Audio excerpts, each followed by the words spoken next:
Dos.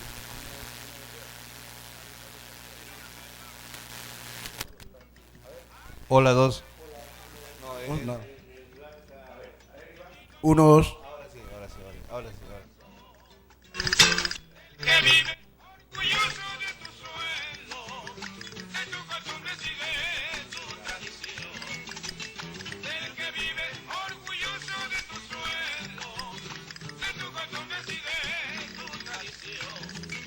Jardín de flores, tierra noble y generosa, bajo tu cielo hay alegría. Amigos de Destape Televisión, tengan ustedes muy buenas tardes. Damos inicio a una nueva emisión de Destape Noticias, como siempre con mucha información respecto al panorama político nacional, regional y local. Hemos invitado justamente el día de hoy para hablar sobre la coyuntura política del país al analista político, ingeniero, abogado Iván Fernández Paz. Ya está con nosotros. Iván, ¿cómo estás? Buenas tardes. ¿Qué tal? Muy buenas tardes, Edwin, aquí para hablar sobre el acontecer diario que todavía se muestra picante. El tema político nacional creo que de alguna manera todavía está un poquito enrevesado.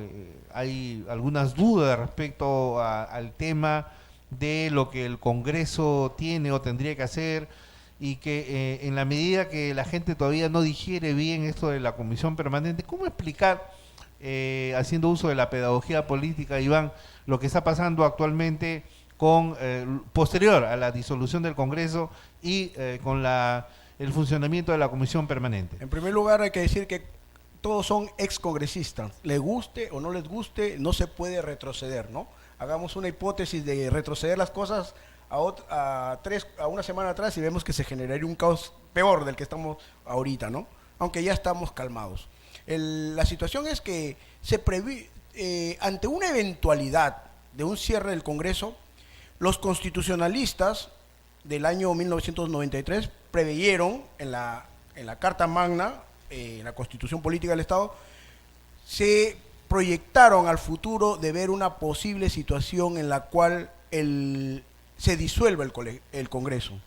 De ser realidad, porque ya se vio que siguiendo la ruta, la vía constitucional, legal y democrática, en ese sentido, primero constitucional, después legal y finalmente democrática, con el apoyo popular, se tenía que ver que la disolución del Congreso debería llevar unas pautas, porque tú no puedes cerrar el Congreso, como todo el mundo venía diciendo, hay que cerrar el Congreso, hay que cerrar el Congreso. El Congreso no se cierra, el Congreso se disuelve. Y mientras se disuelve, la opción de tener un aparato, entre comillas le pongo, administrativo, se tiene que dar. Y eso se queda en la medida de que el presidente del Congreso, el señor Olaechea, ya no siendo congresista, llega a ser parte de la comisión.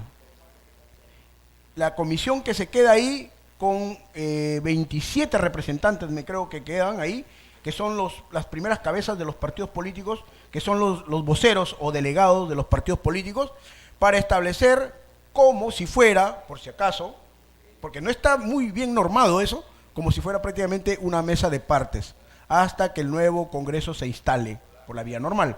Entonces, no es que el Congreso se cerró, no es que el Congreso desapareció, sino que al diluir a la gente que estaba en el Congreso, llámese congresistas, hoy es congresistas, se orienta de que queda una parte administrativa, entre comillas, para dirigir todo el trámite que de alguna manera, hoy que el presidente va a gobernar vía decretos, ¿no?, pueda tramitarse al Congreso y hacerle conocimiento, porque en el bagaje informativo del Congreso está acopilar toda la información respecto a la ley, que sean bien en gobiernos democráticos, bien en gobiernos de transición o bien en gobiernos hasta de facto, pero se archivan, ¿no? Ahora, ¿tú crees, Iván, que es viable lo que los señores que quedan aún en el Congreso, en la Comisión Permanente, están solicitando ante el Tribunal Constitucional en una cuestión de competencias? ¿Tú crees que es viable? ¿El Tribunal Constitucional tendría que acceder a un pedido como ellos están haciéndolo? ¿Cómo lo ves desde tu punto de vista, Iván? Definitivamente y rotundamente no. Ellos ya no son congresistas, solamente los congresistas y el Congreso estructurado con su presidente podían hacer esas situaciones de oficio y llevar a ese poder del Estado. pero hoy ya no son congresistas, ya no tienen esa facultad. El error grave es que al haber dirigido ese documento al Tribunal Constitucional con sello y firma como si fuera presidente del Congreso de la República, ojo, ahí puede tener un problema grave este señor. ¿Eso no configura un tema de usurpación de funciones? Definitivamente está usurpando funciones porque él ya no tiene ese cargo, ya no existe ese cargo. La situación está en que, de alguna manera, probablemente es de asegurar que el Ministerio Público de oficio lo tenga que hacer. Claro, van a tener que hacer los descargos en la medida que tal vez, señores, yo hasta el momento no me han mandado a hacer los sellos para ya no ser presidente del Congreso, sino de la comisión que está ahí asentada, ¿no? Claro. En esa situación está, por ejemplo, lo mismo de la señora Mechita, ¿no? Que lamentablemente... La que fue presidente por un día. Así es, sin palacio, sin banda, banda presidencial, porque sí había una banda, dicen ahí de una políticos. banda, pero de otro tipo. Exacto, y sin apoyo popular. Definitivamente no iba a funcionar. Ese es el detalle que se tiene que hacer, y no funciona ya el Congreso como tal. El señor Olaichea debe de ya tener sus asesores. Claro, veo que los asesores a la larga los asesoraron mal, porque mira cómo han terminado, que debe tener mucho cuidado de estar firmando como si fuera presidente del Congreso. Y es más, orientándote una vez más a lo que dijo la señora Mercedes Arauz, me comentan que a Mercedes Arauz la policía la llegó a visitar, con la fiscalía la llegó a visitar a su casa. El detalle es de que hoy ya no llegan tanques, ya en eso hemos evolucionado en algo en el aspecto democrático, porque ya no, en las calles esta vez no ha habido tanques, ¿no? Ha sido un cierre del Congreso, una disolución light, diría yo, bastante moderna, en donde no ha habido, como en otras situaciones, en donde ha habido deportados. O situaciones traumáticas, como de repente jalonear a los congresistas, empujarlos, y que ellos de alguna manera puedan Pero lo más grave es que a veces desaparecían hasta las personas. Bueno, eso sí era ya algo grave. Y te ponían los tanques. Hoy no ha habido tanques. Hoy ha sido la policía y la fiscalía. Esto ha permitido que el sistema también no se afecte mucho, porque en el cotidiano del caminar por las calles y conversar con la gente y ver el tema del dólar, ver el tema de la bolsa, si hubiese sido un golpe realmente como los de antaño, la bolsa de valores hubiese caído, el dólar se hubiese subido. En cambio, hoy hemos tenido que el dólar subió 0.0 unos cuantos céntimos, que hoy ya se estabilizó, ¿no? Efectivamente. Teniendo en consideración que eso da una muestra que parece que hasta los grandes empresarios querían que este Congreso se vaya. Ahora, Iván, un hecho contundente y una expresión de que en realidad los otrora parlamentarios o los ex parlamentarios ya no tienen los privilegios y las gollerías. El estatus de privilegio del cual gozaban es que Relaciones Exteriores les ha retirado el pasaporte diplomático, y tú sabes que a efectos de viajes al extranjero, a efectos que ellos tenían, por ejemplo, el uso de la famosa valija diplomática, eso ya no más, y es más, tienen inmunidad solamente hasta el 30 de octubre. Exacto, 30 días según la norma.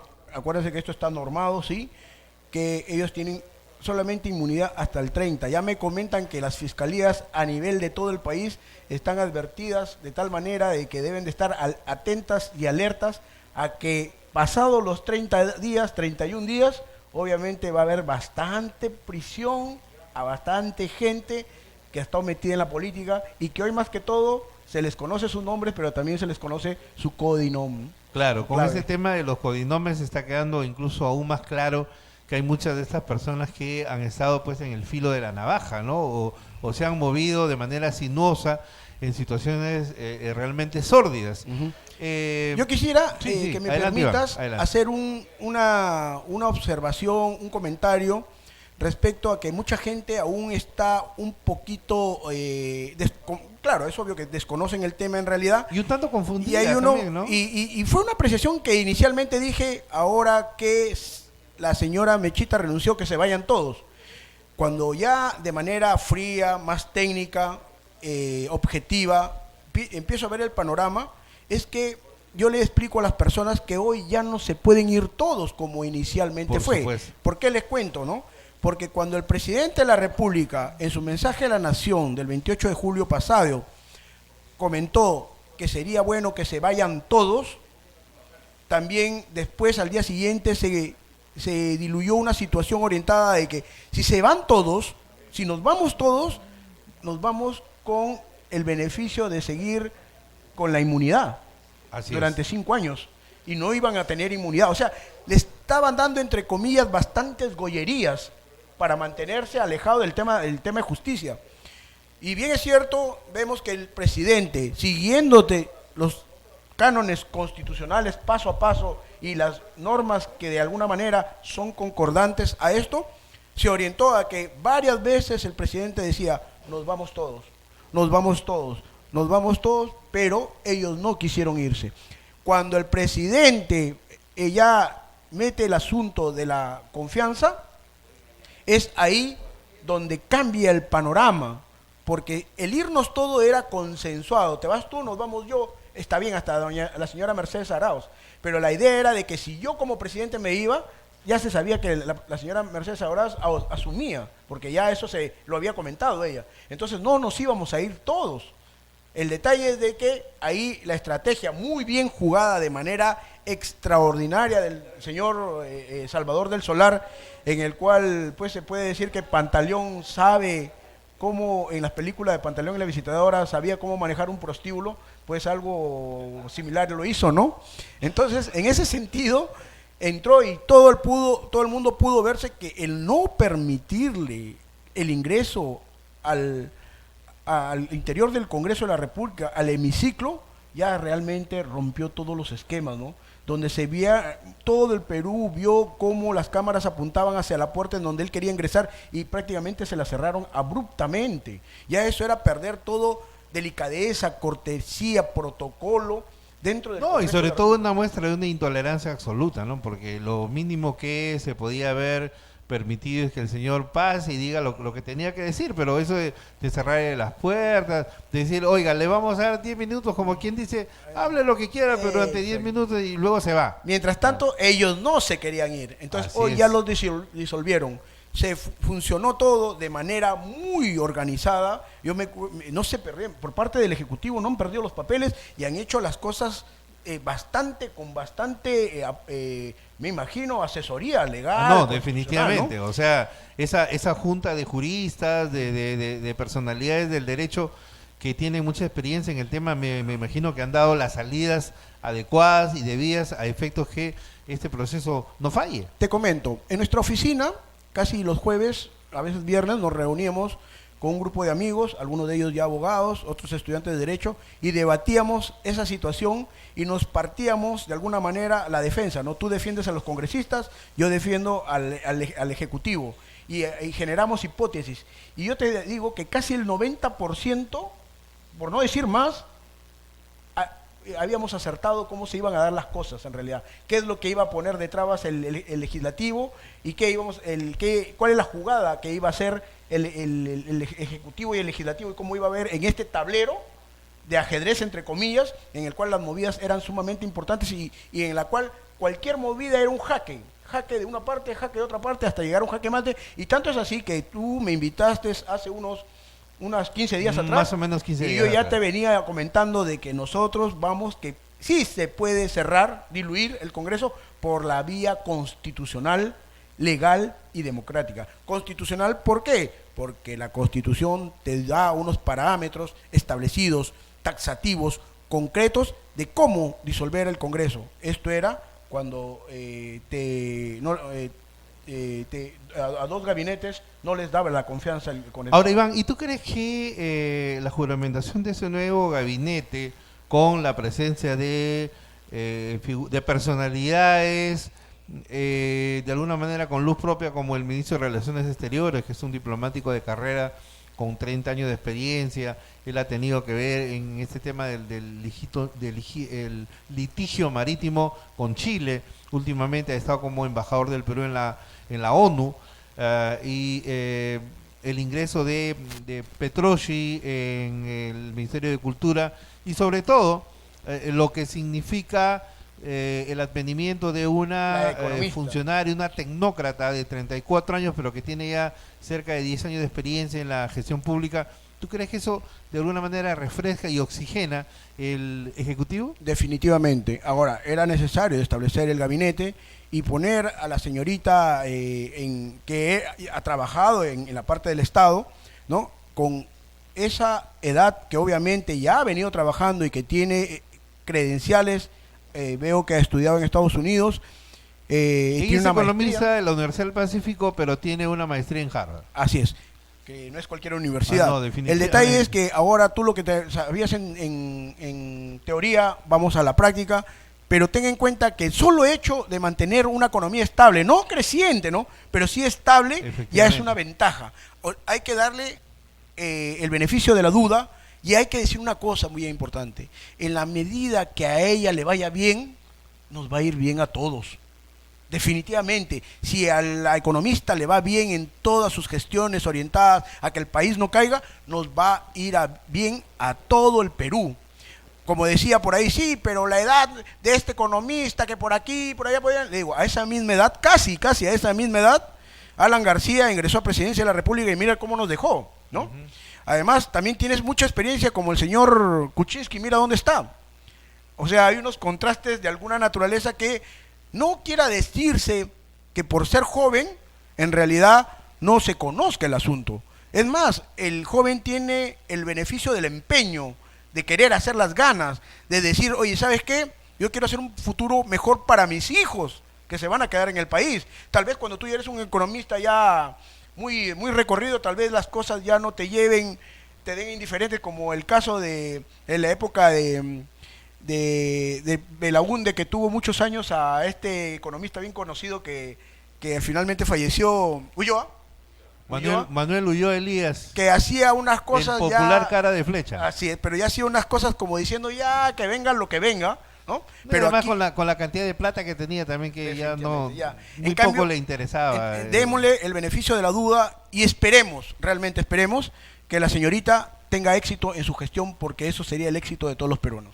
Ahora, yendo al tema, Iván, de lo que ha ayer remecido un poco, no solamente las mesas y salas de redacción, sino también a la opinión pública en la región Lambayeque, se conoció ya los codinomes de alguna gente vinculada a la región Lambayeque, y lo que ha quedado claro es, de acuerdo a las declaraciones de Barata, que tanto Javier Velázquez Jesquén como Yehude Simón Munaro recibieron dinero en campaña.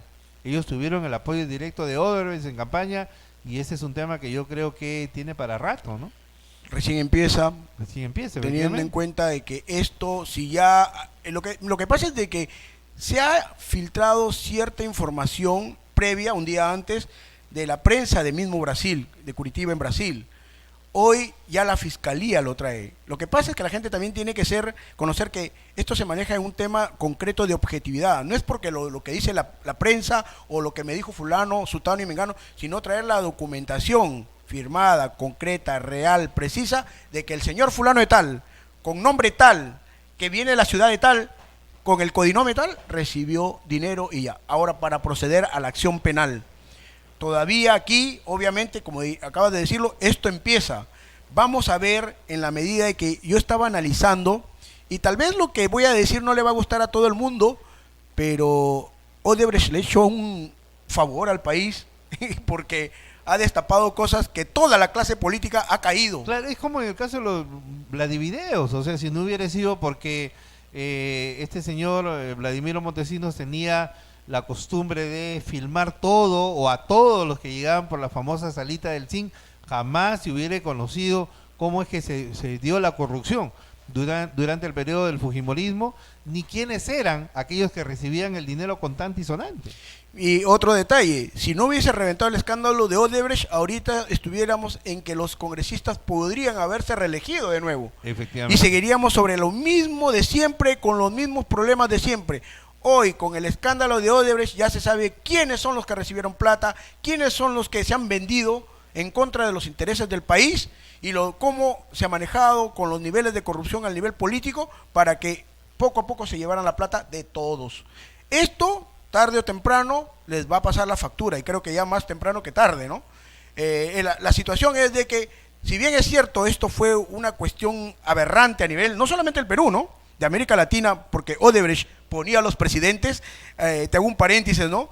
Cuando yo estudiaba en la universidad, Código 83 de la Pedro Ruiz Gallo, siempre en el ambiente político de izquierda y gente del APRA me orientaban, todos los días nos decían más o menos ahí que Estados Unidos, el imperialismo yanqui, es quien arma y desarma el país. O sea, yo viví bajo una cuestión psicológica de que atrás mío había un gringo, toda la vida, que me decía qué es lo que tenía que hacer. Como que se genera una paranoia ahí. Exacto, una paranoia en donde no, el gringo me decía que si daba un paso o no daba un paso, porque eso es lo que se vivía en la universidad en aquel entonces, ¿no? Con cuestiones de partidos extremistas, Pucallacta, Patria Roja, bueno, y la Izquierda Unida. Pucallacta que llegó a engrosar después Sendero Luminoso. Exacto. Entonces, esta situación, y después me doy cuenta que Estados Unidos no ponía a los presidentes en América Latina, sino los ponía Odebrecht. Y que Estados Unidos, ni siquiera los mismos norteamericanos pone los presidentes en Estados Unidos, porque ahora se diluyó que es Putin, ¿no? Sí. A lo que hemos llegado, ¿no? Imagínate. Putin dicen que ha movido toda la estrategia para que hoy que Trump gracias a Putin, Donald Trump es presidente. Es presidente, ¿no? Entonces, señores, acá no vengamos que el imperialismo yanqui, el gringo abusivo, ponía a los presidentes en Estados Unidos, porque si a nivel de Estados Unidos vemos que Putin hizo todas las gestiones para que Trump sea presidente en Estados Unidos, ¿qué pensar pues de ahorita de Venezuela, ¿no? Tú me has hecho acordar algo muy interesante. En la década de los 80, a mediados de los 80, cuando estábamos en las universidades, en Trujillo se veía pues en la Universidad Nacional la pugna entre las diferentes fuerzas de izquierda o los diferentes grupos comunistas y el APRA, y se creía que la elección del rector y los vicerrectores y la alta dirección de la universidad era producto de la pugna y del APRA con los diferentes sectores de izquierda, y no era así. Los que elegían al rector, Iván, ¿sabes quiénes eran? La masonería. Un día antes que se diera el claustro pleno de la asamblea universitaria, era la masonería. ¿Por qué? Porque la mayor parte de los candidatos a rectorado o profesores principales o decanos eran masones. El detalle es de que en la masonería era donde se decidía quién era el próximo rector y vicerrector o vicerrectores de la universidad. Trujillo tenía siempre esa ascendencia, ¿no? Eran temas que no conocíamos, pero alguien me dijo, ¿no te has dado cuenta que cuando ingresas a la universidad hay un ojito, hay un arbolito, hay un triangulito dentro de las plantitas? Ya, ahí está pues. Mason de masonería, los albañiles, ¿no? En realidad, sí. Eso es en inglés traducido albañiles. El detalle es pero me contaban también, también que en aquella época, y lo debes de haber vivido tú, ya el ex alcalde de Chiclayo, Cornejo Chinguel, estaba en la universidad y ataba y desataba en la Universidad de Trujillo. Tanto es así que a veces quedó muy mal con sus mismas correligionarios de izquierda, porque él era parte de la izquierda extrema, y al final terminó el PPC, ¿no? Terminó sí, en el PPC, claro. Y sabía la gente su teje y maneje y su devenir del alcalde que llegó a Chiclayo, y aún así Alianza para el Progreso nos lo puso como candidato. Sí, ¿no? Lamentablemente. Porque ese tenía antecedentes. Sí. Cómo había manejado, articulado de una manera mafiosa, soterrada, toda esta situación política desde la universidad. Así es. Porque yo tengo un amigo que fue casi compañero del aula de él, y me decía, ese ya no tiene bandera. Yo no sé cómo es que van a permitir que sea alcalde de Chiclayo, y el tiempo le dio la razón. Efectivamente. Iván, finalmente, entramos ya a una etapa electoral. Resulta que ya el Jurado Nacional de Elecciones ha fijado un cronograma de trabajo electoral que va a terminar el 26 de enero con la elección del nuevo Congreso de la República. ¿Qué decir de estas elecciones atípicas, sui generis, sumamente raudas? Porque aquí vamos a tener, van a tener los candidatos al Congreso no más de 2 meses de campaña. ¿Y se animará Iván Fernández a candidatear? Muchos me están invitando para candidatear, y creo que sería una bonita experiencia, ¿no? Eso está todavía para consultarlo con la almohada. Porque si se trata, Iván, de renovar la clase política, qué mejor oportunidad ahora, ¿no? O sea, de decir, bueno, señores, aquí estamos, ¿no? Bueno, tú sabes que gente con calidad y capacidad de propuesta. De alguna manera, teniendo en cuenta que yo manejo propuestas desde hace muchos años, y no de ahora. Déjame verlo todavía y consultarlo con la familia y con algunos amigos. Pero orientado a tu pregunta, va el tema de que sí, esto es muy rápido. Y viene el otro problema, ¿no? Supongamos, hagamos una hipótesis, que Iván Fernández entre, que de alguna manera yo me he venido preparando muchos años para entrar al ambiente político, pero te encuentras con que de otras regiones llega gente que no está preparada. Entonces me voy a encontrar, hipotéticamente hablando, ¿no?, en un parlamento que no va a hacer un buen trabajo y tarde o temprano la gente me puede decir, hiciste mal el trabajo por más buenas intenciones que haya tenido, porque tú sabes que ahí se trabaja en consenso de todos, ¿no? Claro. Y probablemente no se llegue a buenos objetivos. Y teniendo en cuenta que muy breve es el tiempo, muy corto, esto me decía mi abuelita, es carrera de caballos, parada de burros, puede ser. Y ese es el problema grave que se pueda tener. Yo diría que esto se debería ampliar un poco más, con la posibilidad de que también de ser elegido hay un año. Entonces, ¿quién Quiero comentarte en su algo. sano juicio va a ir por un año, no? Quiero comentarte algo. A las 4:30 de la mañana, 4:30, 5, que es la hora que ya estamos despiertos, sintonizaba una radio de señal nacional y decía algo que me hizo recordar a Iván Fernández. Hablaban de la importancia de los trenes en el Perú. Y un señor habló que no es posible que no se haga el tren de cercanías. Otro señor de Arequipa dijo, en el Perú debería haber mínimamente un tren de Tumbes a Tacna. Y me acordé de Iván Fernández, que hace mucho tiempo viene sosteniendo la importancia del tren, es más, tren o puerto para Lambayeque, en un dilema que hasta ahora no se ha dilucidado del todo, pero acordé que esa es una de las propuestas importantes que tú vienes manejando ya hace tiempo. Hace muchos años eso me permitió, sin ser ingeniero ferroviario, Imagínate. empaparme de manera, llamémosle empírica, pero con mucho tesón y dedicación a conocer el tema de los ferrocarriles, porque como integrante de la sociedad civil, en un estudio previo que hicimos, así como hice el estudio previo del tema de la democratización del sistema de justicia, lo cual me orientó a estudiar Derecho y Ciencias Políticas, no para ser abogado, sino para ingresar a este mundo y conocerlo por dentro, el monstruo de lo que es por dentro, y a la larga me encontré que el monstruo no tiene 2 cabezas, tiene N cabezas, ¿no?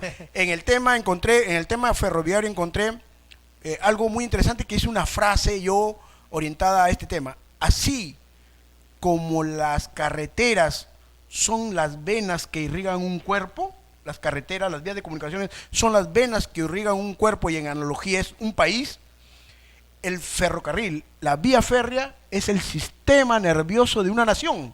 Mira, qué importante, porque yo te puedo cortar una vena, algo, y la puedo solucionar, una arteria, un brazo, es normal.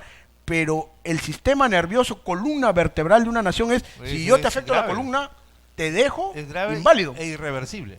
Por eso es que Estados Unidos y Europa está lleno de ferrocarriles. Y esto lo encontré yo como información hace casi como unos 14, 15 años atrás. Y eso me orientó a ver el asunto de los ferrocarriles, y encontré en el estudio del por qué gente malintencionada sacó las líneas férreas y eliminó los ferrocarriles. Claro, y ese es de la región. Lo dramático, Iván, que acá hemos tenido trenes que recorrían todas las empresas cooperativas, el circuito Mochica, no sé si llegaba hasta el muelle, pero en realidad ha habido acá una experiencia de lo importante que es el uso del sistema ferroviario, y ahora ya no existe. Y yo quisiera dirigirme a los jóvenes de hoy. Te comentaba que yo estuve en una exposición hace mucho tiempo en la Casa Comunal de la Juventud, y le hablaba a los muchachos, y muchos muchachos que no conocen, entre ellos había un señor también que me dijo, ¿acá ha habido trenes? ¿No? Bueno, no era chiclayano, obviamente, ¿no? Seguramente. Bueno, yo tengo ya 55 años y le decía, señor... Ahí vamos, Iván, no, somos de la misma generación. Entonces le decía, señor, si usted ve Pimentel y ve Eten, los muelles no estuvieron ahí para que la gente vaya a caminar a pasear, ¿no? Porque por ahí salía la exportación y algún tipo de importación en las líneas férreas.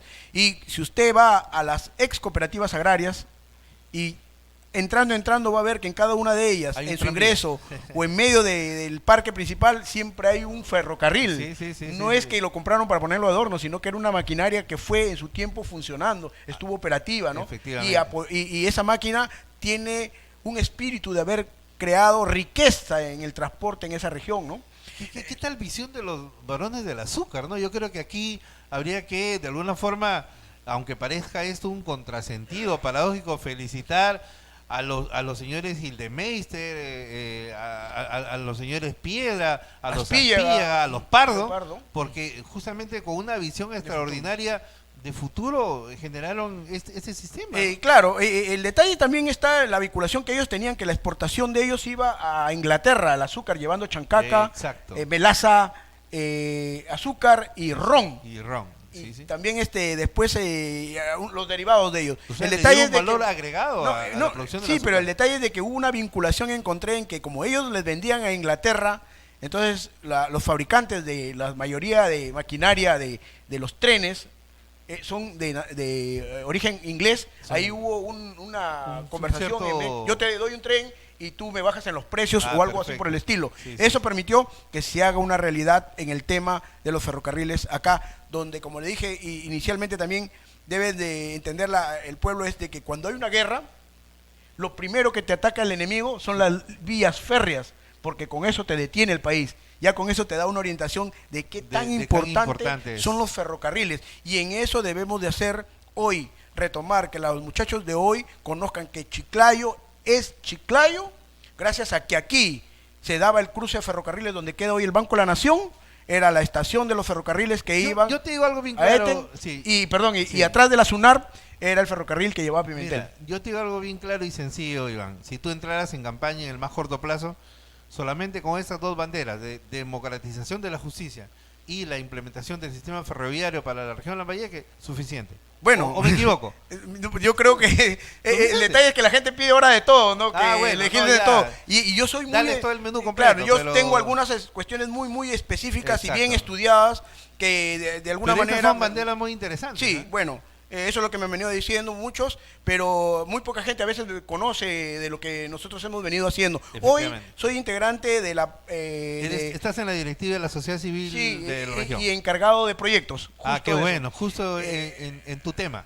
La próxima semana vamos a ver el tema de la corrupción, cómo se minimiza, porque la corrupción, según la investigación que hemos hecho y con argumentos bastante sustentados, la corrupción solamente se llega a minimizar. Ojo, la corrupción no desaparece, porque la corrupción, al igual que su hermana la prostitución, son tan antiguas como la misma humanidad. Y es como siempre digo, la asnocracia y la clectocracia que siempre van de la mano. Exacto, aquí también son dos caras de una misma moneda, corrupción y prostitución, cada una para el femenino y el masculino. Sí. El detalle es de que la corrupción no se elimina, porque tendrías que eliminar a toda la humanidad. La corrupción se reduce.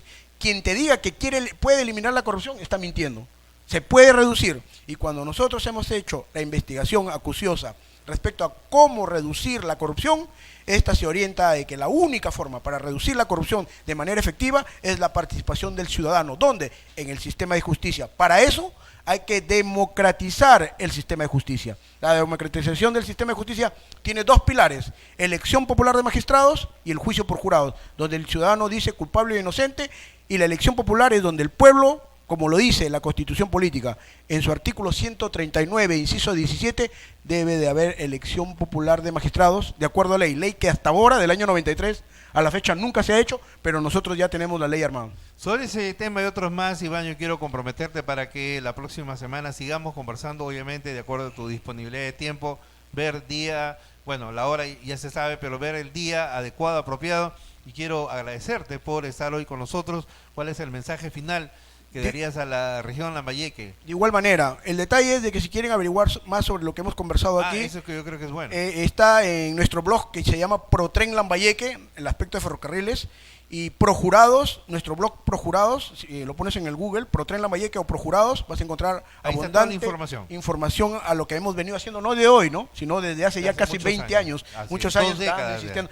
Y le digo a la gente, ¿no?, que el haber hecho que quien habla haya trabajado durante años en democracia y justicia, creo que no hay cosa que más que todas que me ponga en medio, ¿no?, ni de izquierda ni de derecha, porque hablar de democracia y justicia es precisamente el centro. Perfecto. Y una vez más, la reflexión, para terminar, de que las personas desde ahorita ya empiecen a ver y reflexionar respecto a su próximo voto, para que después no estemos en situaciones tan caóticas como la que ha vivido el Que se país. actúe como la verdaderos semana pasada. ciudadanos, ¿no? Exacto. Con conciencia cívica, política y pensando en el futuro. Así es, muchas gracias. Gracias a ti también, Iván, y a ustedes, amigos de Destape. Será hasta el día, ya no hasta el día de mañana, sino hasta el día lunes. Hasta la vista, muchas gracias. Olmos, Puerto de Villa de Pomalca.